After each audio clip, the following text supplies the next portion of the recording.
Hello everyone, কেমন আছো সবাই? কী করছো? কিছুদিন ধরে ভিডিও দেওয়া হচ্ছে না ব্যস্ততার কারণে। তো এখানে আজকে আমি রান্না করে নিয়েছিলাম পর্ক কষা। পর্ক কষার জন্য প্রথমে মাংসটাকে ভালো করে ধুয়ে নিয়েছিলাম জল দিয়ে। তারপরে একটি কড়াইয়ের মধ্যে দিয়ে দিয়েছিলাম কিছুটা সরিষার তেল, দিয়েছিলাম পেঁয়াজ কুচুনো আর দিয়েছিলাম একটি তেজপাতা। পেঁয়াজটা যখন গোল্ডেন ব্রাউন হয়ে গেছে তখন আমি তাতে দিয়েছিলাম আদা, রসুন, জিরে, ধনে, কাঁচা লঙ্কা, পেঁয়াজ, তারপরে শুকনো লঙ্কার বাটা। এগুলোকে দিয়ে ভালো করে আমি কষিয়ে নিয়েছিলাম প্রায় 5 থেকে 7 মিনিট, যতক্ষণ না পর্যন্ত মশলাটা তেল ছেড়ে দিচ্ছে।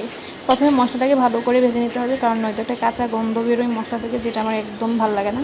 তারপর যখন দেখেছি যে মশলাটা কষানো হয়ে গেছে, মানে ভাজা হয়ে গেছে, তারপরে আমি তাতে দিয়ে দিয়েছিলাম মাংসটাকে দিয়ে 20 থেকে 25 মিনিটের মতো আমি ঢেকে ঢেকে, মানে অল্প আছে ঢেকে ঢেকে ভেজে নিয়েছিলাম, মানে কষিয়ে নিয়েছিলাম আর কি।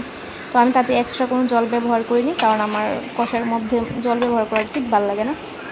যেই জলটা বেরোয় ঢেকে রাখলে ওইটা দিয়ে আমি সিদ্ধ করেছিলাম মাংসটাকে, ওইটা দিয়ে সিদ্ধ হয়ে যায় ভালোভাবে।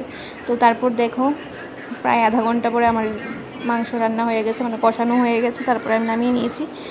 তোমরা কারা কারা পর্ক খেতে ভালোবাসো আমাকে জানাবে। আমি তো খুব ভালোবাসি, আমি জানি অনেকে খায় না, আর এই রান্নাটা খুব ভালো হয়েছিল।